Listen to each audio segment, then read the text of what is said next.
Hello everyone, welcome to English Academy. Hello everyone, welcome to English Academy. English Academy की इस video के अंदर आज हम 6th क्लास की जो ज्योग्राफी है उसका फर्स्ट लेसन करेंगे।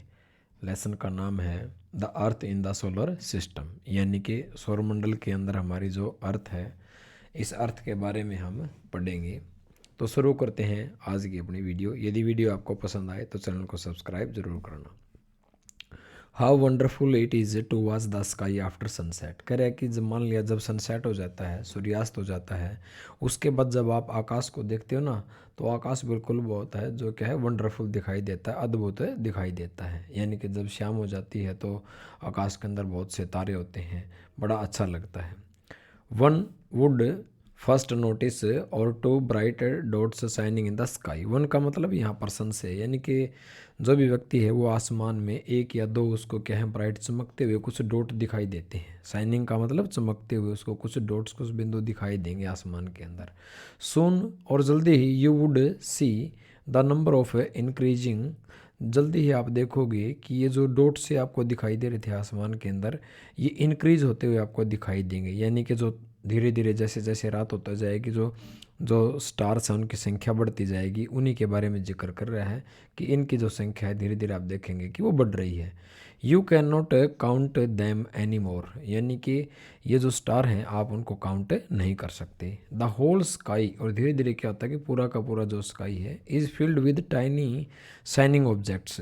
और आप देखोगे कि धीरे धीरे ये जो आसमान है ये इन छोटे छोटे चमकते हुए इन ऑब्जेक्ट से क्या हो जाता है, पूरा का पूरा भर जाता है। सम आर ब्राइट, इनमें से कुछ जो है ब्राइट होते हैं, ठीक है। अदर्स डिम, और इनमें से कुछ जो है डिम दिखाई देते हैं आपको। मतलब कुछ तो आपको बहुत ज़्यादा चमकीले दिखाई देंगे और कुछ आपको धुंधले दिखाई देंगे। डिम का मतलब धुंधले। इट सीम्स, ऐसा लगता है, it seems that, it seems as if the sky is studded with diamonds. आपको ऐसा लगेगा कि जो आसमान है ना, वो मानो क्या है, स्टडड विद का मतलब होता है मानो वो आसमान हीरो से जड़ा हुआ हो। स्टडड विद का मतलब से जड़ा हुआ हो। डायमंड्स आप समझ गए कि डायमंड्स के समान आपको जो है आसमान दिखाई देगा, मानो वो उनसे सुसज्जित हो। दे ऑल अपीयर, दे का मतलब स्टार से है। They all appear to be twinkling, और ये जो है ना आपको जो आसमान में जो तारे हैं ये आपको टिमटिमाते हुए प्रतीत होते हैं। अपीयर का मतलब होता है नजर आना, प्रतीत होना। ट्विंकल का मतलब होता है टिमटिमाना। But if you look at them carefully, लेकिन यदि आप इन तारों को बड़े ध्यान से देखोगे, यू विल नोटिस, तो आप देखोगे कि some of them do not twinkle, कुछ तारे ऐसे हैं जो टिमटिमाते नहीं हैं, एज अदर्स डू। मान लिया कुछ तारे ऐसे हैं जो दूसरे तारों की तरह थोड़े से अलग हैं, वो टिमटिमाते नहीं हैं। ऐसा क्यों है? दे सिंपली ग्लो, वे क्या हैं, सिंपली सामान्यतः ग्लो करते हैं विदाउट एनी फ्लिकर, यानी वो फ्लिकर नहीं करते बिना किसी टिमटिमाहट के। जो वो है just as the moon shine, जैसे मून साइन करता है ना चंद्रमा, चंद्रमा जो है ट्विंकल नहीं करता, वैसे ही वो कुछ जो है ऑब्जेक्ट्स हैं आपको ऐसे दिखाई देंगी जो किसकी तरह, मून की तरह जो है फ्लिकर, जो है वो फ्लिकर नहीं करती, मून की तरह स्टेबल रहती हैं, मतलब साइन करती हैं। As as long along with these bright objects, along with का मतलब के साथ, these bright objects you may also see moon on most of the day। ये कह रहा है कि इन चमकती हुई ये जो चीज़ें हैं इनके साथ आप लगभग क्या देखोगे, हर रोज़ चंद्रमा को भी देखते हो। जैसे आपको मान लिया स्टार दिखाई देते हैं तो आपको मून भी दिखाई देता है।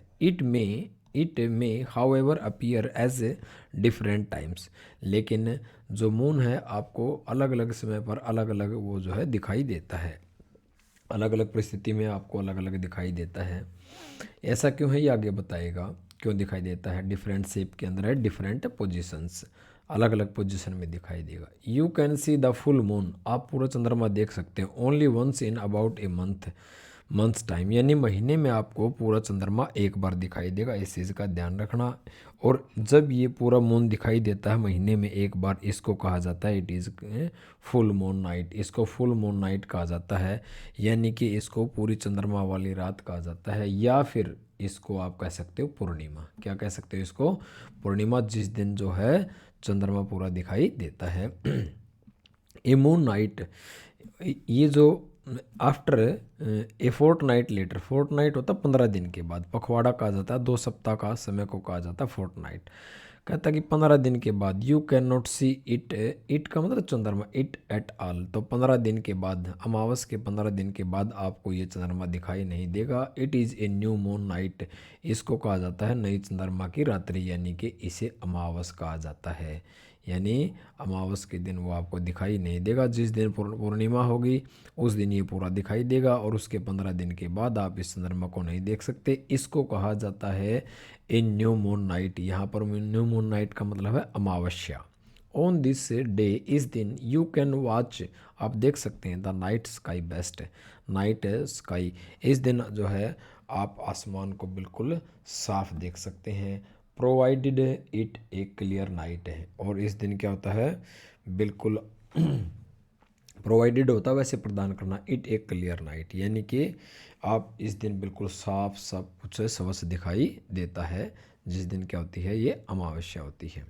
डू यू वंडर, क्या आपको हैरानी है, हैरानी होती है, why can't we see the moon, मतलब अब आपके मन में ये एक एंथुजियास्टिक होना चाहिए, क्रिएटिव, आपको ये सोचना चाहिए कि इस चीज़ को लेकर के आपको कभी हैरानी होती है, why can't we see the moon, कि हम मून को क्यों नहीं देख सकते इस दिन, and all those bright tiny objects during the day time, कि दिन के समय हम ये छोटे छोटे ये जो डॉट्स हैं, ऑब्जेक्ट्स हैं टाइनी, जिनको हम स्टार्स कहते हैं, दिन में क्यों नहीं दिखाई देते। इट इज़ बिकॉज, ऐसा इसलिए है, क्यों है ऐसा इसलिए, the very bright light of the sun, क्योंकि सूर्य की जो लाइट है वो बहुत ज़्यादा ब्राइट होती है, डज नॉट अलाउ अस, इस ब्राइट लाइट के कारण सूर्य की हमें ये अलाउ नहीं करती to see these bright objects of the night sky, रात को ये जो ऑब्जेक्ट्स जो चमकीले दिखाई देते हैं सूर्य के प्रकाश के कारण, ये चीज़ें हमें दिन में दिखाई नहीं देती। द सन, जैसे कि मान लिया सन है, मून है, और जितने भी all objects shining in the night sky, जितने भी ये वस्तुएं हैं जो रात को शाइन करती हैं, इनको कहा जाता है सेलेसियल बॉडीज़, इनको कहा जाता है सेलेसियल बॉडीज़। इसका मतलब होता है खगोलीय पिंड। क्या कहा जाता है इनको, खगोलीय पिंड कहा जाता है, खगोलीय पिंड, और इंग्लिश में इसको बोलेंगे सेलेसियल बॉडीज़। यहाँ प्रश्न बनता है आपका अब कि सेलेसियल बॉडीज़ क्या है, खगोलीय पिंड क्या होते हैं, ठीक है। तो इसका आपने ध्यान रखना है, सेलेसियल बॉडीज क्या है, सन है, मून है, जितने भी चमकती हुई ये जो शाइनिंग ऑब्जेक्ट हैं आसमान के अंदर, इनको कहा जाता है खगोलीय पिंड। यहाँ से लेकर के यहाँ तक आपका 1-2 नंबर का यहाँ पर प्रश्न बन जाता है। Some celestial bodies are very big, कुछ जो मान लिया खगोलीय पिंड होते हैं ना, ये जो सेलेसियल बॉडीज हैं, कुछ तो बहुत बड़ी होती हैं और हॉट होते हैं, बहुत ज़्यादा गर्म होते हैं। They are made up of gases, अच्छा ये जितनी भी सेलेसियल बॉडीज हैं, तारे हैं, मान लिया सन है, मून है, ये किससे, गैसेज से बने होते हैं। They have their own heat, इनका ये जितनी भी सेलेसियल बॉडी है, इनकी जो है अपनी उष्मा होती है, एंड लाइट, अपना प्रकाश होता है, विच दे एमिट, जो ये उत्सर्जित करते हैं इन लार्ज अमाउंट्स, ये इस अपने उष्मा को, अपने प्रकाश को बहुत ज़्यादा मात्रा में छोड़ते हैं, उत्सर्जित करते हैं। दीज सेलेसियल बॉडीज़, अच्छा वे सेलेसियल बॉडीज जिनका अपना प्रकाश होता है, जिनकी अपनी उष्मा होती है, इनको कहा जाता है स्टार्स। यहाँ पर भी आपका अपना प्रश्न बनता है, स्टार किन्हें कहते हैं, ठीक है। स्टार वो सेलेसियल बॉडीज़ हैं जिनका अपनी हीट होती है, जिनका अपनी लाइट होती है, जो खुद एमिट करते हैं, उन्हें स्टार्स कहा जाता है। और सन भी क्या है, एक स्टार है, तो सूर्य भी क्या है, एक स्टार है। Countless twinkling stars in the night sky are similar of to the sun, अब अंतहीन कुछ जो है बहुत ज़्यादा, मतलब जिनको हम काउंट नहीं कर सकते, ऐसे टिमटिमाते हुए स्टार हैं, ठीक है, इन नाइट स्काई, रात को आप जो है ऐसे अंतहीन जो है चमकते हुए तारे देख सकते हैं। सिमिलर, जो बिल्कुल सिमिलर है सूर्य की तरह। अब आपको सूर्य क्यों दिखाई देता है, क्योंकि ऐसे सूर्य की तरह, सूर्य से भी बहुत ज़्यादा बड़े बड़े सेलेसियल बॉडीज़ हैं जिनका अपना हीट है, जिनको तारा कहा जाता है, क्योंकि सूर्य भी तो एक तारा है ना, लेकिन वो हमारी पृथ्वी से बहुत ज़्यादा दूर है, इसलिए वो हमें दिखाई नहीं देते। बट आगे कर है, we do not feel their heat, लेकिन जो सूर्य की तरह मान लिया जो स्टार हैं जो इससे भी बड़े हैं, लेकिन उन्हें उनकी जो उष्मा है वो तो हमें फील नहीं होती, या उनकी जो लाइट है वो भी हमें फील नहीं होती। And they look so tiny, लेकिन वो बहुत छोटे दिखाई देते हैं। क्यों? Because they are very far from us, क्योंकि वो हमसे बहुत ज़्यादा दूर हैं, इसलिए वो हमें जो है दिखाई नहीं दे सकते देते। आगे देखते हैं नेक्स्ट पेज पर। यहाँ पर ये लड़की है, यहाँ पर ये जो है कॉन्स्टेलेशन से तारों का समूह है, इसको देख रही है। इसको आगे देखते हैं। यू मस्ट हैव नोटिस, आपने ये भी ज़रूर नोटिस किया होगा, ध्यान दिया होगा, दैट ऑल ऑब्जेक्ट्स, जितने भी ये ऑब्जेक्ट है ना आसमान के अंदर, लुक स्मॉलर, ये बहुत छोटे दिखाई देती है, when seen from a distance, जब आप बहुत दूरी से इनको देखते हो ना तो ये छोटी दिखाई देती हैं। जैसे कि मान लिया आसमान के अंदर, मान लिया कोई एरोप्लेन है, कोई जहाज़ जा रहा है, वो आपको छोटा सा दिखाई देता है, ठीक है। जैसे मान लिया एयरपोर्ट के पास हो आप, तो वहाँ आपको बहुत बड़ा दिखाई देगा, जैसे जैसे वो दूर जाता जाएगा वो हमें बहुत छोटा नज़र आता जाएगा। सेम वही है कि जो जैसे सूर्य है, सूर्य से भी बड़े स्टार हैं जो बहुत ज़्यादा दूर हैं, जिनका प्रकाश को पृथ्वी तक पहुंचने में कई सालों लग जाते हैं, इसलिए उनका जो है उष्मा और वो हमें दिखाई बहुत छोटे दिखाई देते हैं। How small an aeroplane looks, एक जो एरोप्लेन कितना छोटा दिखाई देता है, when it is flying eight a great height, जब ये बहुत ज़्यादा हाइट के ऊपर मान लिया ये फ्लाई कर रहा होता है, हमें ये कितना छोटा दिखाई देता है। आगे क्या कहा गया है, एक मिनट इसको थोड़ा सा साफ कर लेते हैं फिर पढ़ते हैं। वाहिल वॉचिंग द नाइट स्काई, जब आप मान लिया रात को जब आप ध्यान दोगे इस चीज़ की ओर, वॉच करोगे, यू वे नोटिस, तो आप इस चीज़ को नोटिस करोगे कि various patterns formed by the different group of stars, जब आप आसमान के अंदर देखोगे ना तो अलग अलग तारों का जो ग्रुप ऑफ स्टार्स है जिससे कॉन्स्टेलेशन कहा जाता है, वो अलग अलग पैटर्न आपको जो है आसमान में बनता हुआ दिखाई देगा। अलग अलग विविध प्रकार की जो है अलग अलग प्रकार की आकृति आपको दिखाई देंगी, और इन्हीं डिफरेंट पैटर्न को कहा जाता है दीज आर कॉल्ड कॉन्स्टेलेशन। यहाँ पर भी आपका एक प्रश्न बनता है कि कॉन्स्टेलेशन क्या है। कॉन्स्टेलेशन एक ऐसा पैटर्न्स है जो डिफरेंट, जो अलग अलग तारों का जो समूह है उसके द्वारा जो फॉर्म किया जाता है। तो ऐसा ही एग्जाम्पल दिया है अर्सा मेजर, इसको चीज़ को आपने ध्यान रखना है, क्या नाम है, अर्सा मेजर, या जिसको बिग बियर भी कहा जाता है, is one such A constellation, ऐसा ही तारों का एक समूह है। तो आपको ये ध्यान रखना है कि अर्सा मेजर भी ग्रुप ऑफ स्टार है, कॉन्स्टेलेशन से, बिग बियर भी कहते हैं इसको। One of the most easily recognisable, सबसे जो आसानी से पहचान में आने वाला जो तारों का समूह है वो है सप्तऋषि। क्या कहा जाता है उसको, सप्तऋषि। सप्त का मतलब होता है सेवन और ऋषि का मतलब होता है सेज यानी कि संत साधु। It is a group of 7 star. तो ये जो सप्तऋषि है ये 7 तारों का जो है समूह, जैसा कि फिगर में आप देख सकते हो 1 2 3 4 5 6 और 7, ठीक है। That forms a part of Ursa Major, जो क्या है, ये क्या करता है, अर्सा मेजर का ही एक पार्ट है। अर्सा मेजर जो एक तारों का समूह उसी का ही एक भाग है।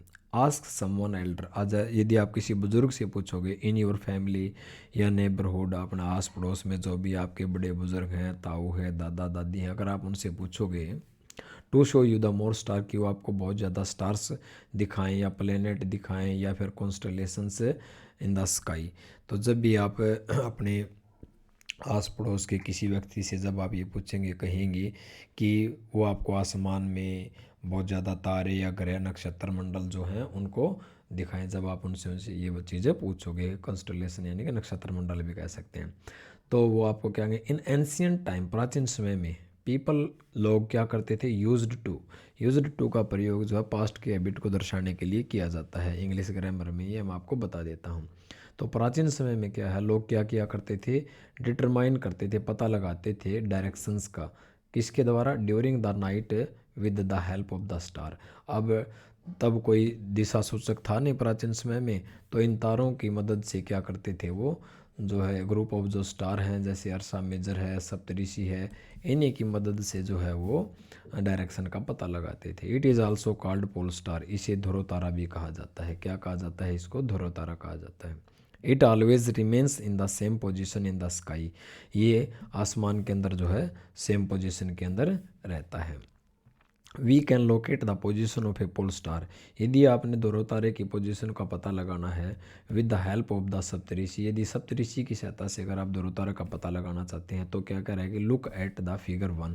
ये जो फिगर 1 है, अगर आप इसको ध्यान से देखोगे, फिगर 1 की ओर देखो, क्या कह रहा है, यू विल नोटिस दैट, तो आप देखोगे कि it if an imaginary line, एक इमेजनरी लाइन, ये क्या है, एक मान लीजिए एक इमेजनरी लाइन है, ठीक है, imaginary line is draw joining the points star, जो पॉइंटर जो ये स्टार है ना, ठीक है, अगर आप इनकी ओर एक इमेजनरी लाइन अगर खींचोगे एंड एक्सटेंडेड फिगर, और अपने फिगर को एक्सटेंड करोगे, it will point to the pole star, तो ये किसकी ओर संकेत करता है, पोल स्टार को। इससे आपको पता चल जाएगा कि ध्रुव जो तारा है वो हमेशा नॉर्थ को बताता है। तो प्राचीन समय में भी लोग ऐसा ही प्रयोग करते थे। Some celestial bodies do not have their own heat, कुछ जो है ना सेलेसियल जो बॉडीज होती हैं, कुछ मान लिया खगोलीय पिंड होते हैं, उनका है ना अपना खुद का ना तो प्रकाश होता है ना उनकी खुद की ऊष्मा होती है। They are lit by the light of the star, वो जो है ना दूसरे तारे हैं, जैसे सूर्य है, जैसे मान लिया चंद्रमा है, चंद्रमा भी सेलेसियल बॉडी है, लेकिन इसका अपना खुद का प्रकाश नहीं है, ये किसके प्रकाश से चमकता है, सूर्य के प्रकाश से चमकता है। तो they are lit by the light of the star, तो वो जो स्टार्स हैं उनके प्रकाश से जो है वो चमकते हैं। सच बॉडीज आर कॉल्ड प्लैनेट्स, ऐसी इनको कहा जाता है प्लैनेट्स। मान लिया पृथ्वी है, क्या पृथ्वी का अपना कोई मान लिया प्रकाश है, नहीं, ये किसके प्रकाश से चमकती है, सारे जो है सूर्य के जो है से ही हम लाइट लेते हैं और उसी से हमें हीट मिलती है। The word planet comes from the Greek word, यहाँ पर ये भी पूछा जा सकता है इसकी टाइमोलॉजी क्या है, इसकी उत्पत्ति कहाँ से हुई, ये भी आपसे पूछा जा सकता है। तो ये कह रहा है कि जो वर्ड है प्लेनेट, ये आया है ग्रीक भाषा का शब्द है प्लेसियल, ठीक है, प्लेट प्लेनेटाई वर्ड है जिसका मतलब होता है वेंडरर, वेंडरर का मतलब घूमने वाला। The earth on which we live, जिस पृथ्वी पर हम रहते हैं, ये क्या है, एक प्लेनेट है। It gets all its heat and light from the sun, तो यानी कि पृथ्वी अपने सारी की सारी जो ऊष्मा और प्रकाश है वो सन से प्राप्त करती है। Which is our nearest star, तो पृथ्वी के सबसे नज़दीक तारा कौन सा है, सन है। If we look at the earth from a great distance, यदि आप अर्थ को एक ग्रेट डिस्टेंस से देखोगे, दूर से देखोगे, से द मून, तो जो है तो आप मून से ये से करना, it will appear to be shining just as the moon. तो ये कह रहे हैं यदि पृथ्वी को आप बहुत दूर से जैसे कि चंद्रमा से देखने पर अगर आप देखोगे तो ये जो पृथ्वी भी जैसे जैसे आपको चांद चमकता हुआ दिखाई देता है ना, ऐसे ही अगर आप दूसरे ग्रह से देखोगे तो पृथ्वी भी आपको चंद्रमा की तरह चमकती हुई दिखाई देगी। इसका कहने का मतलब ये है, क्योंकि इसका अपना इस ग्रह का, ये जो ग्रह हैं इनका अपना खुद का प्रकाश नहीं है, ये किसके प्रकाश से चमकते हैं, ये सूर्य के प्रकाश से साइन करते हैं, चमकते हैं। आगे देखते हैं, द मून, ये जो चंद्रमा है, that we see in the sky, moon जो आप आसमान में देखते हो, इज ए सैटेलाइट, ये क्या है, एक उपग्रह है। It is a companion of our earth, चंद्रमा हमारी पृथ्वी का क्या है भाई, कंपेनियन है, साथी है। एंड मूव राउंड इट, और ये क्या करता है, पृथ्वी के चारों ओर मूव करता है।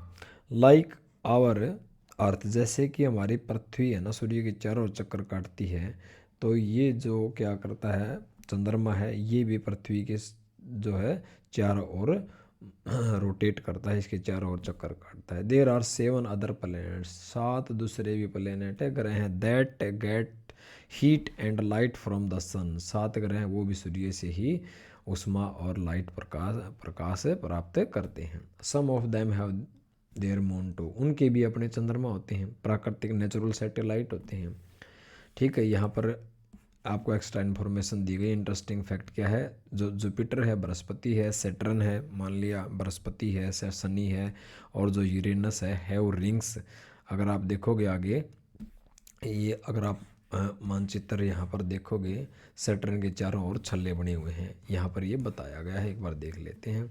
तो जुपिटर है, बृहस्पति है, सैटर्न शनि है और यूरेनस है, इनके जो है हैव रिंग्स अराउंड देम, इनके चारों ओर क्या है भाई, रिंग्स हैं, छल्ले हैं। दीज आर बेल्ट्स, ये इन रिंग्स को बेल्ट कहा जाता है। ऑफ स्मॉल डिब्रीज, ये क्या है, छोटे छोटे जो हैं पट्टी होती हैं, डिब्रीज होती हैं, ठीक है। These rings may be seen from the earth with the help of the powerful telescope. अगर आप ना पृथ्वी से आप इनको देख सकते हैं डिब्रीज को। यदि आपके पास एक पावरफुल टेलीस्कोप है, यानी अगर आपके पास एक अच्छी बढ़िया जो दूरबीन है जैसे नासा के पास है, अगर उससे आप देखोगे तो आपको ये दिखाई दे जाएंगे। ये छल्ले जो हैं इनके चारों और जो ये रिंग्स हैं इनका रह के वो आपको दिखाई दे जाएंगे। अब पढ़ते हैं हम किसके बारे में, सोलर सिस्टम के बारे में पढ़ेंगे हम, सौरमंडल के बारे में पढ़ेंगे। सौरमंडल द सन सूर्य है, और उसके जो मान लिया 8 प्लैनेट्स 8 ग्रह हैं, जो सैटेलाइट उपग्रह हैं जैसे चंद्रमा पृथ्वी का नेचुरल सैटेलाइट है, और ग्रह उनके भी अपने जो सैटेलाइट है, एंड सम अदर सेलेसियल जो बॉडीज और दूसरी जो खगोलीय पिंड है, इन नोन एज उनको जाना जाता है किसके नाम से, एस्टेरॉयड्स के नाम से और मीटेरॉयड्स के नाम से जाना जाता है। फिर देख लेते हैं सूर्य है उसके और ये जो 8 जो ग्रह हैं और जो उपग्रह हैं और जो दूसरे जितने भी खगोलीय पिंड हैं, जितने भी सेलेसियल बॉडीज हैं खगोलीय पिंड हैं, इनको एस्टेरॉयड्स कहा जाता है। क्या कहा जाता है इनको, एस्टेरॉयड्स, यानी कि इनको उल्का पिंड कहा जाता है या फिर मीटेरॉयड्स कहा जाता है। ठीक है, इस चीज़ ये भी यहाँ पर आपका प्रश्न बनता है, एस्टेरॉयड्स और मीटेरॉयड्स क्या है। ये सारे के सारे एस्टेरॉयड और मीटेरॉयड्स हैं जिनका हमने जिक्र किया है। एक बार इनके बारे में हम ध्यान से देख लेते हैं। अगर आप 1 मिनट इसको साफ कर लेते हैं। इसको अगर आप देखोगे यहाँ पर जो मरकरी है, मरकरी जो क्या करता है, मान लिया जो बुध है, बुध क्या है, ये सूर्य का जो ये क्या करता है, 1 ऑर्बिट अराउंड सन। ये जो है बुध है ना, जो ये मरकरी है, ये सूर्य का जो चक्कर है एक, ये सूर्य का एक जो ग्रह जितना सूर्य के नज़दीक होगा उतना जल्दी जो है इसके चारों ओर क्या करेगा, इसके चारों ओर चक्कर काटेगा। तो सूर्य के चारों ओर जो भी ये एक मान लिया परिक्रमण करता है, ये इसके चारों ओर चक्कर लगाता है, तो बुध को लग जाते हैं लगभग कितने, इसको लग जाते हैं 88 दिन। कितने दिन लग जाते हैं, 88 दिन। और ये अपने एक्सिस पर, अपने अक्ष पर क्या करता है, 59 डेज के अंदर जो ये अपना, जैसे पृथ्वी अपने अक्ष पर घूमती है वैसे ही ये भी अपने अक्ष पर 59 डेज के अंदर जो है अपना पूरा कर लेता है। इन चीज़ को इनको आप अच्छी तरह एक बार देख लेना। इसके बाद मरकरी के बाद आता है आपका जो है वीनस, यानी कि मरकरी के बाद आता है क्या आता है, वीनस शुक्र ग्रह आता है। इसके बाद आता है फिर अर्थ पृथ्वी आता है, फिर आता है आपका मार्स मंगल ग्रह आता है, इसके बाद आता है आपका जुपिटर। ठीक है, मार्स और जुपिटर के बीच में जो है ये एस्टेरॉयड्स की जो बेल्ट हैं, ये भी ग्रहों के टुकड़े हैं जो कभी मानव विस्फोट के कारण जो है अलग हो गए थे, और ये ग्रेविटी के कारण क्या कर रहे हैं, ये भी जो है सूर्य के चारों ओर चक्कर काट रहे हैं। ठीक है, इसके बाद आ जाता है आपका जुपिटर के बाद आता है आपका सैटर्न शनि ग्रह, इसके बाद आता है आपका यूरेनस के बाद सबसे जो दूर है वो है आपका नेपच्यून। इनको भी आपने इनको देख लेना है, ये आपसे एग्जाम में पूछ लेते हैं कई बार, आरोही क्रम और अवरोही क्रम में पूछ लेंगे आपको ये। ठीक है, आगे देखते हैं। डू यू नो, क्या आप जानते हैं, क्या आपको पता है, सोल जो सोलर सिस्टम है, सोलर में से सोल इन रोमन माइथोलॉजी, रोम जो है, रोम की जो माइथोलॉजी है, पौराणिक कथाएं हैं, उस पौराणिक कथाओं के अंदर जो सोल है वो है सन गॉड, उस सूर्य देवता कहा जाता है उसको माइथोलॉजी के अंदर। ठीक है, रोम के अंदर। और सोलर का मतलब होता है रिलेटेड टू द सन, किससे संबंधित, सूर्य से संबंधित। The family of the sun is there for, इसीलिए जो फैमिली है सन की, कॉल्ड द सोलर सिस्टम। तो सन का जो भी फैमिली है इसको कहा जाता है भाई सोलर सिस्टम, सौरमंडल कहा जाता है। Write down as the many words using the solar system on your own as you can, जितने और भी आप वर्ड जानते हो सोलर के बारे में वो आप यहाँ पर भी लिख सकते हो, उनके बारे में बता सकते हो। तो आगे देखते हैं। अब हमने यहाँ तक हमने इसको पढ़ लिया था कि सन है, उसके जो 8 जो मान लिया जो 8 प्लैनेट्स है सोलर सिस्टम के अंदर, जो सैटेलाइट्स और जो दूसरे जो सेलेसियल बॉडीज़ हैं, इन सब को कहा जाता है, क्या कहा जाता है, एस्टेरॉयड्स या फिर मेटेरॉयड्स कहा जाता है। उल्का पिंड ये यानी कि सौरमंडल का निर्माण करते हैं सारे के सारे मिलके। फ्रॉम द सोलर सिस्टम, ये सारे के सारे सोलर सिस्टम का निर्माण करते हैं। We often call it a solar family, हम प्राय इसको क्या किसका नाम देते थे, सौर परिवार का नाम देते हैं। With the with the sun as it said, और इस सोलर सिस्टम का हेड कौन है भाई, इसका हेड है सूर्य। सारे के सारे ग्रह सूर्य के चारों ओर क्या करते हैं, चक्कर काटते हैं, इसके चारों ओर रोटेट करते हैं। ठीक है, अब पढ़ते हैं एक एक करके सन के बारे में, फिर प्लैनेट्स के बारे में, धीरे धीरे इनके बारे में भी हम अब पढ़ेंगे। तो देखते हैं sun. Sun is in the centre of the solar system. जो सन है ये क्या है, सोलर सिस्टम के बिल्कुल मध्य में है। क्योंकि अगर आप देखोगे सबसे पहले जो ब्रह्मांड के बारे में जो अवधारणा बनी थी वो शायद मेरे ख्याल से जो है 143 जो है 143 ईस्वी के अंदर क्लॉडियस टोलेमी नाम के जो मान लिया व्यक्ति हैं, उन्होंने दिया था शुरू में कि ब्रह्मांड के केंद्र में पृथ्वी है, और ये अवधारणा 1543 तक बनी रही। उसके बाद फिर जो है दूसरी जो जियोसेंट्रिक जो अवधारणा दी गई उसमें ये बताया गया कि जो है सोलर सिस्टम के सेंटर में सूर्य है, न कि पृथ्वी है। तो ये अलग अलग समय पर ये जो है जैसे जैसे टेक्नोलॉजी का विकास होता गया उतने ही जो हम तरक्की करते गए। तो सन क्या है भाई, सोलर सिस्टम के सेंटर में है। इट इज़ ह्यूज, जो है सूर्य बहुत बड़ा है, and made up of extremely hot gases, बहुत ज़्यादा जो है ये गर्म गैसों से बना हुआ है। It provides the pulling force that binds the solar system. सूर्य क्या करता है, ये हमें पुलिंग फोर्स, जो खिंचाव बल जो है सौर खिंचाव बल ही है, पुलिंग फोर्स ही है जो पूरे सोलर सिस्टम को एक दूसरे से बाइंड करके रखती है। Sun is the ultimate source of heat.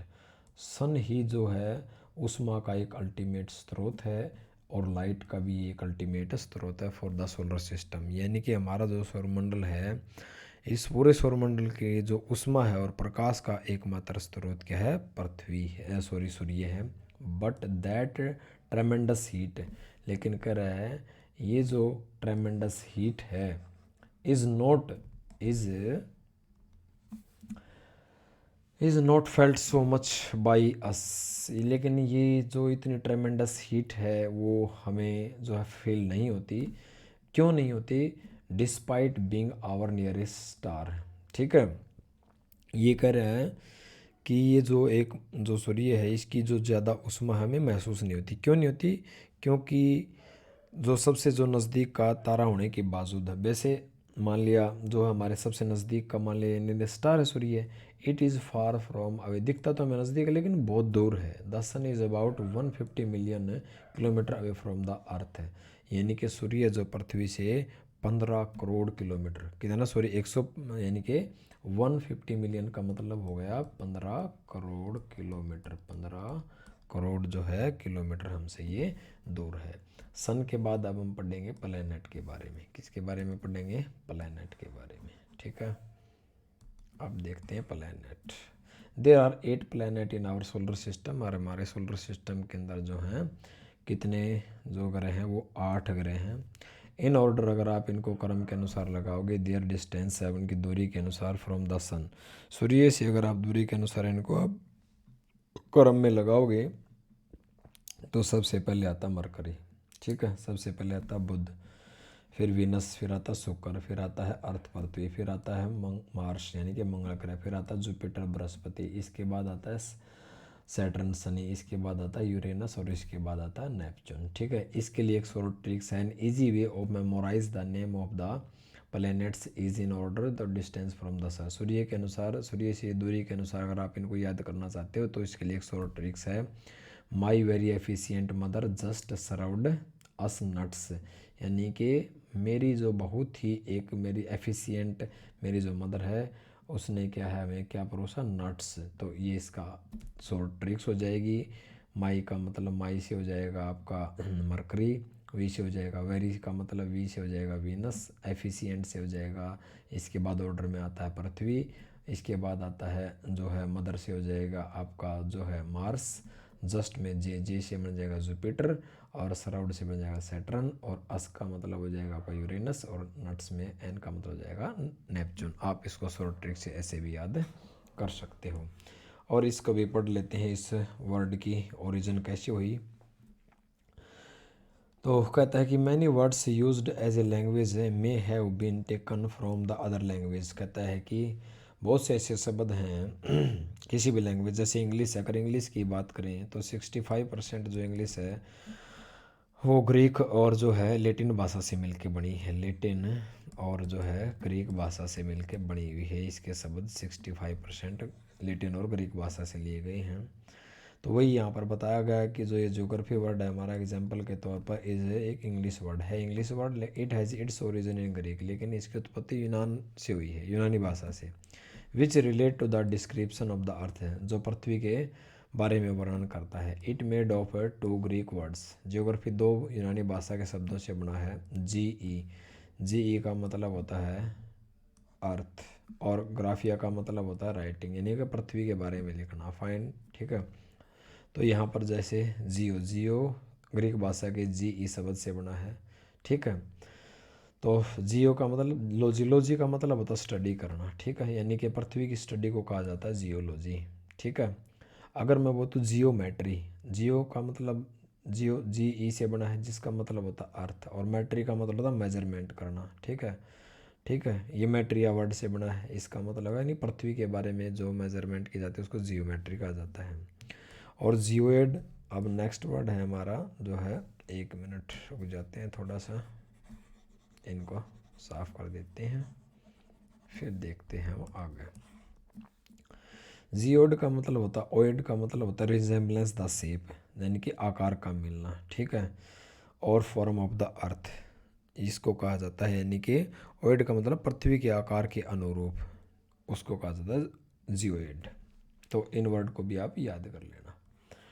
अब आगे देखते हैं, all the 8 planets of the solar system, solar system के अंदर ये जितने 8 के 8 जो मान लिया ग्रह हैं, मूव राउंड द सन, ये क्या करते हैं भाई, सूर्य के चारों ओर चक्कर काटते हैं। दीज, और इनका जो पाथ होता है are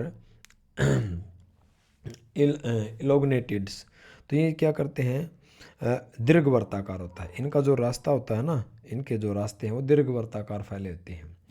these are called orbits, और इन दीर्घवर्ताकार जो फैले हुए रास्तों को कक्ष कहा जाता है। ऑर्बिट का मतलब होता है कक्षा, इनको कहा जाता है, हिंदी में बोलते हैं कक्षा कहा जाता है, ठीक है। फिर देख लेते हैं, all the 8 planets of the solar system, solar system के अंदर, सौरमंडल के अंदर जितने भी ये 8 ग्रह हैं ये मूव करते हैं किसके, सूर्य के चारों ओर। एक निर्धारित इनका एक रास्ता होता है, एक निर्धारित एक निश्चित पथ कह सकते हो आप, उसमें ये ऑर्बिट करते हैं, चक्कर लगाते हैं।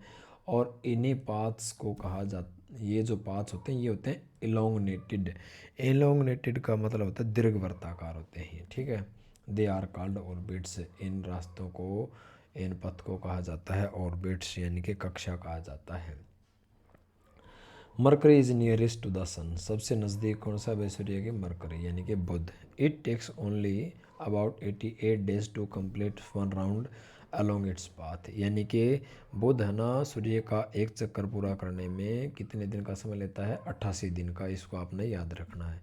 और इसके बाद आता है वीनस, शुक्र ग्रह। इज कंसिडर्ड, क्या माना जाता है, कंसिडर मीन माना जाता है, एज अर्थ ट्विन, पृथ्वी की जुड़वा बहन किसे कहा जाता है भाई, शुक्र ग्रह को कहा जाता है। ये भी आपका 1 नंबर का प्रश्न बनता है। क्यों कहा जाता है, बिकॉज इसका जो साइज है ना वीनस का, और इसका जो आकार है, very much similar to that of the earth, क्योंकि इसका आकार, इसकी आकृति लगभग पृथ्वी के बिल्कुल इक्वल है, समान है, इसलिए इसे ट्विन ब्रो जो है अर्थ का ट्विन कहा जाता है, जुड़वा जो है ग्रह इसको माना जाता है। टिल रिसेंटली, हाल ही में जो है अगस्त 2006 के अकॉर्डिंग प्लूटो को क्या कर दिया गया है, Pluto was also considered a planet, कहता है प्लूटो को भी जो है कंसिडर किया जाता है एक प्लेनेट के रूप में। हालांकि हाउएवर, इन ए मीटिंग, एक मीटिंग हुई थी भाई, इंटरनेशनल अंतर्राष्ट्रीय जो एस्ट्रोनॉमिकल जो यूनियन है, तो कह रहा है कि अंतर्राष्ट्रीय जो खगोलीय जो संगठन था, इंटरनेशनल अंतर्राष्ट्रीय एस्ट्रोनॉमिकल जो यूनियन था, खगोलीय जो संगठन था, उसकी एक मीटिंग हुई थी। उस मीटिंग के अंदर ये फैसला लिया गया था, डिसीजन लिया गया था, वाज टेकन लिया गया था कि जो प्लूटो है ना, लाइक अदर सेलेसियल ऑब्जेक्ट, जितने भी दूसरे जो सेलेसियल ऑब्जेक्ट्स होते हैं, खगोलीय पिंड होते हैं, ठीक है। जैसे कि मान लिया सीरस है 2003, ठीक है। यूबी 313 डिस्कवर्ड किया गया था ये इन रिसेंट पास्ट, रिसेंट हाल ही में बी कॉल्ड ड्वार्फ प्लैनेट्स। तो इस मीटिंग के अंदर ये फैसला लिया गया था कि ये जो प्लूटो है इनको बोने ग्रह कहा जा सकता है। ड्वार्फ का मतलब होता है बोना, ठीक है। ये 2006 के अंदर जो अंतर्राष्ट्रीय जो खगोलीय जो संघ था उस मीटिंग के अंदर ये फैसला लिया गया था। आगे पढ़ते हैं अब अर्थ के बारे में। The earth is the third nearest planet. सूर्य के सबसे तीसरा नज़दीक ग्रह है भाई हमारा अर्थ, ठीक है। इन साइज में हमारी जो पृथ्वी है, इट इज़ द फिफ्थ सबसे पाँचवा सबसे बड़ा जो है, जो लार्जेस्ट प्लेनेट है हमारा पृथ्वी। It is slightly flattens. हमारी जो पृथ्वी है ना ये हल्की सी जो है क्या है भाई, आकार में पाँचवीं है, ठीक है। थोड़ी सी ये चपटी है, कहाँ से, एट द पोल्स, ठीक है। मान लिया ये है अर्थ है, ये है इसका नॉर्थ पोल और ये है इसका साउथ पोल। ये है नॉर्थ पोल और ये है उत्तरी ध्रुव, ये है दक्षिणी ध्रुव, और ये अर्थ के बीच में है हमारी 0 डिग्री, जो पृथ्वी को 2 इक्वल बराबर भागों के अंदर बांटती है। इसे इक्वेटर कहा जाता है इंग्लिश के अंदर, EQUATR इक्वेटर, ठीक है। इसको हिंदी में भूमध्य रेखा कहा जाता है। तो यहाँ पर कह रहा है पृथ्वी पाँचवीं सबसे बड़ा ग्रह है। It is slightly flattens at the poles. पृथ्वी है ना ध्रुवों पर थोड़ी सी क्या है भाई, चपटी है। और दैट इज वाही, इसी कारण ये जो पृथ्वी जो चपटी है ध्रुवों पर, इसी कारण इसका जो शेप है पृथ्वी का, इसको डिस्क्राइब किया जाता है एज ए जियोइड। इसी के कारण पृथ्वी का जो आकार है इसे जियोइड कहा जाता है। इसको वैसे हिंदी में कहते हैं भू का मतलब पृथ्वी, भू आब, ठीक है। ऑयड का मतलब आपने पढ़ा ही था पीछे, अभी दे रखा था, यानी कि जो पृथ्वी का जो आकार के अनुरूप जो चीज़ होती है उसको जियोइड, जियोइड का मतलब जो है ये यहाँ पर आपने इसको पढ़ा भी था, रिजेम्बलेंस टू द शेप, यानी कि आकार का मिलना, उसे कहा जाता है जियोइड। आगे देखते हैं कंडीशंस जो हैं पृथ्वी के ऊपर से फेवरेबल हैं टू सपोर्ट लाइफ। एकमात्र ग्रह है सौरमंडल के अंदर जिसके ऊपर जीवन पाया जाता है, क्योंकि यहाँ पर जो कंडीशंस है वो फेवरेबल हैं, अनुकूल हैं, जीवन के अनुकूल हैं। Are probably found only on the earth, केवल और केवल किस पर पाई जाती है, पृथ्वी के ऊपर। The earth is neither too hot, पृथ्वी ना तो ज़्यादा गर्म है नॉर न ही ज़्यादा ये कोल्ड है, ठंडी है। इट हैज़ वाटर, पृथ्वी के ऊपर पानी है, यहाँ पर एयर है, which are very essential for survival, जीवन के लिए जो सबसे ज़्यादा ज़रूरी हैं वो यहाँ पर पाए जाते हैं। पानी पाया जाता है, यहाँ पर हवा पाई जाती है, ऑक्सीजन पाई जाती है। The air has life supporting, और ये जो एयर होती है लाइफ सपोर्टिंग गैस होती है, जीवन के लिए आवश्यक होती है, ठीक है, जीवन प्रदान करने वाली होती है गैस, जैसे कि ऑक्सीजन है। बिकॉज ऑफ दिस रीजन्स, इन सब रीजन्स की वजह से जो हमारी अर्थ है इज ए यूनिक प्लैनेट, एक अनूठा ग्रह है इन द सोलर सिस्टम। इसी कारणों से पृथ्वी सौरमंडल का सबसे एक अद्भुत ग्रह कहा जाता है। आगे देखते हैं फ्रॉम द आउटर स्पेस, ठीक है। अगर आप इसको अंतरिक्ष से देखोगे, आउटर स्पेस का मतलब अंतरिक्ष, द अर्थ अपीयर्स दिखाई देना, ये आपको नीली दिखाई देगी। क्यों देती है नीली, बिकॉज क्योंकि इट्स 2/3 सरफेस, पृथ्वी का जो 2/3 जो 2/3 जो सरफेस है वो कवर्ड है, ढकी हुई है बाई वाटर, यानी कि पृथ्वी के 2/3 जो सरफेस है वो पानी से ढका हुआ। 71% पृथ्वी के ऊपर जो है पानी पाया जाता है, ठीक है, 79%। इट इज़ देयर फॉर, इसीलिए इसको पृथ्वी को कहा जाता है नीला ग्रह। क्या कहा जाता है, नीला ग्रह। साइड में भी दे रखा है, इसको पढ़ लेते हैं। डू यू नो, क्या आप जानते हैं, ये जो लाइट है ये ट्रेवल करता है at the speed of about, लगभग, ठीक है, कितनी स्पीड से आप पढ़ सकते हैं इसको, 1.5 ठीक है, 3 लाख जो किलोमीटर पर सेकंड की जो स्पीड से जो है ये ट्रैवल करता है पर सेकंड के हिसाब से। यट फिर भी इतनी स्पीड के बावजूद भी, इवन के बावजूद भी ये जो स्पीड है, the light of the sun, सूर्य की जो रोशनी है, takes about 8 minutes to reach the, लगभग 8 मिनट लगते हैं इसको पृथ्वी तक पहुंचने में। अब पढ़ते हैं हम मून के बारे में। Our earth has only one satellite, हमारी जो अर्थ है उसका केवल एक ही सैटेलाइट है और ये है हमारा मून। पृथ्वी का एकमात्र जो सैटेलाइट कौन सा नेचुरल सैटेलाइट, वो है चंद्रमा। इसका जो चंद्रमा का जो डायमीटर है ये है ओनली 1/4 दैट ऑफ द अर्थ, यानी कि इसका जो व्यास है, पृथ्वी का जो व्यास है उसके व्यास का केवल कितना है 1/4, यानी कि 1/4 है। ठीक है। इट अपीयर सो बिग, हालांकि नज़र तो बहुत बड़ा आता है ये, क्यों? क्योंकि it is nearer to our planet, क्योंकि पृथ्वी के नज़दीक है ये बड़ा देता है देन अदर सेलेसियल बॉडीज, दूसरी जो खगोलीय पिंडों की बजाय नज़दीक होने के कारण ये हमें बड़ा दिखाई देता है। ठीक, इस चीज़ को आपने ध्यान में रखना है। आगे देखते हैं हम। इट इज़ अबाउट 3,84,400 किलोमीटर, यानी कि 3,84,400 किलोमीटर अवे फ्रॉम अस।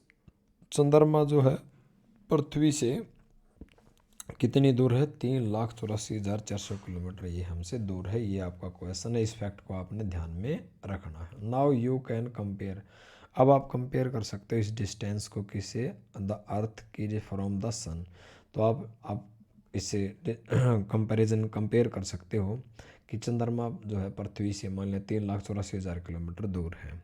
ठीक है। तो इससे सूर्य की जो दूरी है, डिस्टेंस से आप कंपैरिजन कर सकते हो that from the moon. The moon move round the sun in about 27 days. ये जो मून है ना, ये पृथ्वी के चारों लगभग 27 दिन में अपना चक्कर पूरा करता है। It takes exactly the same time, ये क्या करता है? एग्जैक्टली बिल्कुल सेम टाइम लेता है टू कंप्लीट वन स्पिन। ठीक है, the same time to complete one spin, ये क्या करता है? इसके अपने स्पिन करने में लगभग सेम टाइम लेता है। एज ए रिजल्ट, परिणाम स्वरूप only one side of the moon is visible to us on the earth. ये कह रहा है कि मान लिया ये 27 दिन में जो है पृथ्वी के चारों ओर एक चक्कर पूरा करता है, और कहता कि इतने ही समय में, जैसे मान लिया 27 दिन में ये सूर्य के चारों ओर जो है चक्कर पूरा करता है, कहता है 27 दिन और इतने ही समय में इसका जो मान लिया एक्सिस है, उस एक्सिस के ऊपर ये क्या करता है? अपना एक चक्कर भी पूरा करता है। इसीलिए हमेशा only one side of the moon is visible to us on the earth. यहाँ पर अगर आपसे पूछ लिया जाए कि हमें हमेशा चंद्रमा का एक ही भाग दिखाई क्यों देता है, क्यों? क्योंकि चंद्रमा है ना पृथ्वी का एक चक्कर लगभग 27 दिन में पूरा करता है, और इतने ही समय में ये अपने जो है अक्ष पर भी एक चक्कर पूरा करता है, इसलिए हमेशा हमें इसका एक साइड जो है दिखाई पड़ता है। ये फैक्ट भी आपने ध्यान में रखना है। आगे देखते हैं। The moon does not have conditions favourable for life. चंद्रमा के ऊपर है ना अनुकूल परिस्थिति नहीं पाई जाती कि वहाँ पर जीवन संभव हो। इट हैज़ माउंटेन, चंद्रमा के ऊपर पर्वत हैं, प्लेन्स हैं, और क्या है? डिप्रेशंस ऑन इट्स सरफेस, क्योंकि चंद्रमा की जो सरफेस है ये जीवन के लिए अनुकूल नहीं है, क्योंकि यहाँ पर्वत हैं, मैदान है, और यहाँ पर डिप्रेशंस है, बहुत ज़्यादा गड्ढे हैं इसकी, किसके ऊपर भाई? सरफेस के ऊपर। This cast shadows on the moon surface, और क्या है? ये जो मान लिया ये जो गड्ढे दिखाई दे रहे हैं, और ये गड्ढे क्या करते हैं? जो जो मून की जो सरफेस है उस सरफेस के ऊपर जो है ये शेडो एक छाया बनाते हैं। और लुक, फिर कह रहा है कि look at the full moon, अगर आप फुल मून को की ओर देखना, एंड ऑब्जर्व दिस शेडो, ये शेडो आपको दिखाई दी जाएगी, जो आपको पहाड़ सा दिखाई देता है वो आपको जो है वो शेडो जो है उसके ऊपर जो डिप्रेशंस हैं, जो गड्ढे हैं, वो वही होते हैं वो दिखाई देते हैं। जो मान लिया इसके ऊपर स्टार क्या नाम है, माउंटेन्स हैं, प्लेन्स हैं, डिप्रेशंस हैं, गड्ढे हैं, वही हमें दिखाई देते हैं। ये जो है रॉकेट लॉन्च किया गया है यहाँ से। ठीक है, ये क्या है? कृत्रिम जो है सैटेलाइट है, वो चंद्रमा हमारा जो है पृथ्वी का नेचुरल सैटेलाइट है, और ये हमारे आर्टिफिशियल हैं। ये एक एस्टेरॉयड दिखाया गया है, एक क्षुद्र ग्रह दिखाया गया है, इसके बारे में अब हम पढ़ेंगे एस्टेरॉयड के बारे में। अपार्ट फ्रॉम द स्टार्स, कहता है कि तारों के अलावा, ग्रहों के अलावा और सैटेलाइट्स के अलावा देर आर न्यूमरस, अनेक बहुत सारे छोटे छोटे बॉडीज होते हैं, छोटे छोटे जो हैं, जो पृथ्वी के ऊपर जो क्या नाम है पिंड होते हैं, बॉडीज यानी कि पिंड होते हैं, विच माने जो आल्सो मूव राउंड द सन। जैसे मान लिया ग्रह सूर्य के चारों चक्कर काटते हैं, जो है ना सैटेलाइट हैं, वैसे छोटे छोटे कुछ जो हैं कुछ और छोटे छोटे जो हैं बॉडीज़ होती हैं जो पृथ्वी के चारों चक्कर काटती है, सूर्य के चारों चक्कर काटते हैं।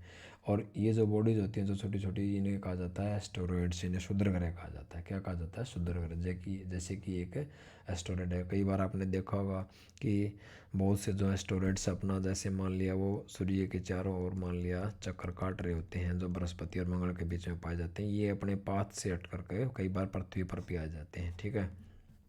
These are found between the orbits of Mars and Jupiter. आपने देखा होगा यहाँ पर कि मार्स और जुपिटर के बीच में ये पाए जाते हैं। मैं इसको बैक करके आपको एक बार दिखा देता हूँ। ये रहे एस्टेरॉइड्स की जो बेल्ट हैं, ठीक है, ये किसके बीच में पाई जाती हैं? जुपिटर और मार्स के बीच में पाई जाती हैं। These are found between the orbits of Mars and Jupiter के जो ऑर्बिट के कक्षा में पाए जाते हैं। जो साइंटिस्ट हैं आर आल्सो व्यू, साइंटिस्ट का भी ये मानना है कि जो एस्टेरॉइड्स हैं ये पार्ट ऑफ है प्लैनेट्स का हिस्सा है। ध्यान रखना, ये जो एस्टेरॉइड्स हैं ये प्लैनेट का हिस्सा है जो एक्सप्लोड हो गया था मैनी ईयर्स बैक। जो क्या है, कोई मतलब विस्फोट हुआ था बहुत सालों, करोड़ों साल पहले सोलर सिस्टम के अंदर एक एक्सप्लोड हुआ था, उसके अंदर ये जो है छोटे छोटे टुकड़े टूट गए थे। ये प्लेनेट का ही हिस्सा है। तो एस्टेरॉइड के बारे अब हम पढ़ेंगे मीटोरॉइड्स के बारे में। ये इनको कहते हैं उल्काई पिंड, जिनको आप टूटता हुआ तारा भी कहते हैं। मीटोरॉइड्स होता है उल्काई पिंड, ठीक है, उल्का पिंड कहते हैं इनको, उल्का पिंड, ठीक है, इनको कहते हैं उल्का पिंड। The small piece of rocks, छोटी छोटी जो टुकड़े हैं ना चट्टानों के, which move round the sun, जो सूर्य के चारों ओर क्या करते हैं? चक्कर काटते हैं, इनको कहते हैं मीटोरॉइड्स। तो उल्का पिंड के किसे कहते हैं? सूर्य के चारों ओर चक्कर लगाने वाले जो ये मान लिया रॉक्स हैं, चट्टाने हैं, पत्थर के छोटे छोटे टुकड़े हैं, इनको कहा जाता है मीटोरॉइड्स, उल्का पिंड कहा जाता है इन्हें। सम टाइम, कभी कभार ये जो मीटोरॉइड्स हैं ना कम नियर द अर्थ, पर पृथ्वी के बिल्कुल पास आ जाते हैं, एंड और tend to drop upon it, पृथ्वी के बिल्कुल नज़दीक आ जाते हैं, और ये क्या होते हैं? Tend to drop upon it, और ये पृथ्वी के ऊपर गिर जाते हैं। मतलब बिल्कुल इनका नेचर होता है, यानी कि ये चक्कर काट के कई बार रास्ता भटक के पृथ्वी पर आकर गिर जाते हैं। इनकी ऐसी प्रवृत्ति होती है, टेंडेंसी होती है। ड्यूरिंग दिस प्रोसेस, और जब ये प्रोसेस के दौरान, ड्यू टू फ्रिक्शन, घर्षण के कारण, with the air they get heated, जब ये पृथ्वी पर आते हैं गुरुत्वाकर्षण के बल के कारण जब हीट होती है, फ्रिक्शन होता है, और उसके कारण ये क्या हो जाते हैं? जलने लग जाते हैं, और उसी को हम टूटता हुआ तारा कहते हैं। This it causes a flash of light, और जब ये घर्षण होता है तो ये घर्षण के कारण फ्लैश ऑफ लाइट आपको दिखाई देती है। घर्षण के कारण ये जब जल जाते हैं तो ये चमकते हैं। और सम टाइम, कभी कभार, ए मिटोयर, जो ये उल्का होती है, विदाउट बीइंग कम्प्लीटली बर्नट, तो कई बार ये क्या है पूरी तरह ये बर्नट नहीं होती, और बगैर बर्नट हुए ये है फॉल्स ऑन द अर्थ, पृथ्वी के ऊपर गिर जाती है, एंड क्रिएट्स ए होल, और एक बहुत बड़ा गड्ढा पृथ्वी के ऊपर बना देती है। कई बार तो ये जो है ना, जो बहुत बड़े मान लिया कोई मीटोरॉइड्स है, वो घर्षण के कारण पृथ्वी के जब संपर्क में आएगा तो फ्रिक्शन के कारण वो पूरा जल नहीं पाता, ठीक है, तो वो पृथ्वी के ऊपर आके गिरेगा और बहुत बड़ा गहरा गड्ढा बना देगा। ऐसे आप बहुत से जो हैं देख सकते हैं अफ्रीका के अंदर या बहुत से देशों के अंदर जो बड़े बड़े जो मीटोरॉइड्स हैं, वो उनको प्रूफ आप देख सकते हैं। Do you see a whitish broad band, क्या आपको कह रहे हैं कि एक वाइट कलर का बहुत बड़ा एक band, like a white glowing path across the sky on A clear starry night. कहता है कि मान लिया जब आसमान साफ हो तो इस तारों वाले खुले आसमान के अंदर, ठीक है, आपने कभी ये एक ब्रॉड चौड़ी सी सफ़ेद पट्टी, ठीक है, सफ़ेद पट्टी की तरह ये एक बिल्कुल चमकते हुए इस मतलब पाथ को देखा है? ये जो चमकता हुआ ये जो दिखाई दे रहा है सफ़ेद सफ़ेद, क्या आपने इसको देखा है?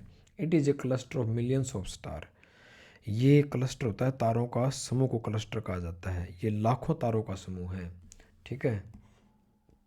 और इसे क्या कहा जाता है, दिस बैंड, ये जो बैंड है, ये जो पट्टी है, is the milky way Galaxy, इसे क्या कहा जाते हैं, ये जो पट्टी है इसको आकाश गंगा कहा जाता है। जैसे कि 1.6 के अंदर चित्र में दिखाई जाती है, इसको कहा जाता है आकाश गंगा। और हमारा जो सोलर सिस्टम है is a part of this Galaxy, हमारा सोलर सिस्टम इस आकाश गंगा का एक छोटा सा भाग है। हमारा जो सौरमंडल है इस आकाश गंगा का सिर्फ एक भाग है, ठीक है। बहुत सी अरबों खरबों आकाश गंगाएं हैं इन एंशियंट इंडिया, प्राचीन भारत के अंदर। इट वाज इमेजिन्ड, ऐसा माना जाता था, to be a river of light flowing in the sky. प्राचीन समय में लोग ऐसा मानते थे कि ये मान लिया, ये कोई मान लिया नदी है, कोई रिवर है, ठीक है। एक मिनट रुक जाते हैं। प्राचीन समय के अंदर ये माना जाता था to be a river of light flowing in the sky, कि ये आकाश में प्रकाश की भरी हुई मान लिया कोई नदी है, एक Galaxy. Thus it was named, इसलिए इसका नाम पड़ गया आकाश गंगा, एक गैलेक्सी, ठीक है। एक Galaxy is a huge system, Galaxy क्या होती है, आकाश गंगा होती है एक बहुत बड़ा एक सिस्टम होता है, बिलियंस ऑफ स्टार, जिसके अंदर क्या होते हैं, बिलियंस करोड़ों तारे होते हैं, क्लाउड्स होते हैं डस्ट के, एंड गैसेज, ठीक है, और गैस के बादल होते हैं। There are millions of such galaxies, ऐसी क्या हैं, मिलियंस, लाखों आकाश गंगाएं हैं। दैट मेक द यूनिवर्स, जो कि इसको यूनिवर्स को, ब्रह्मांड को बनाती है। It is difficult to imagine, imagine करना बड़ा मुश्किल है। How big the universe is, universe कितना बड़ा है, इसकी कल्पना करना बड़ा मुश्किल है। Scientist are still trying, scientist तो अभी भी ट्राई कर रहे हैं, कोशिश कर रहे हैं पता लगाने का, मोर एंड मोर, बहुत ज़्यादा इसके बारे में पता लगा रहे हैं, इस यूनिवर्स के बारे में, गैलेक्सीज के बारे में। We are not certain about the size, हम पूरी तरह निश्चित नहीं है कि इसका साइज़ कितना बड़ा है। बट वी नो दैट, इतना तो हमें पता है, दैट ऑल ऑफ अस, कि हम जो सभी हैं, यू, आप, मैं, सब बिलोंग टू दिस यूनिवर्स, लेकिन हम सब क्या है, इस यूनिवर्स का, इस ब्रह्मांड का क्या है, हिस्सा है। आज की वीडियो में हमने इस लेसन को कंप्लीट किया। यदि आपको लेसन पसंद आया हो, वीडियो पसंद आई हो, तो चैनल को सब्सक्राइब ज़रूर करना और कमेंट बॉक्स में ज़रूर बताना वीडियो आपको कैसी लगी। ये जितने भी क्वेश्चन हैं, लेसन को पढ़ने के बाद, समझने के बाद आप खुद इनको क्या करना, ट्राई करना, ठीक है। मैं छोटे क्वेश्चन एक बार करवा देता हूँ आपको। The planet known as the earth, earth की जो मान लिया ट्विन है, कौन सा इनमें से ग्रह है, जुपिटर है, सैटर्न है, या विनस है, शुक्र है, शनि है, या जुपिटर है, इनमें से कौन सा है जिसको पृथ्वी के जुड़वां ग्रह के नाम से जाना जाता है। तो आपने पढ़ा होगा कि कौन सा ग्रह है इसके अंदर, विनस ग्रह को जो है पृथ्वी के जुड़वां ग्रह के नाम से जाना जाता है।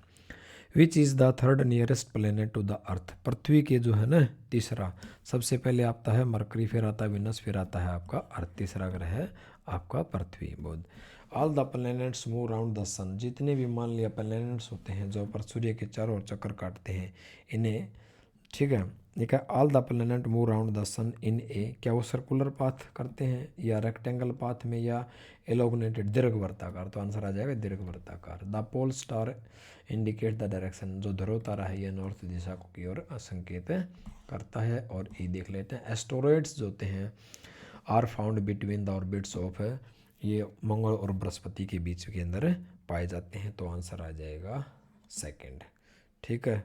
ये आप एक बार खुद करके देखना। आज की वीडियो में इतना ही, मिलते हैं नेक्स्ट वीडियो में। Thank you, have a nice day.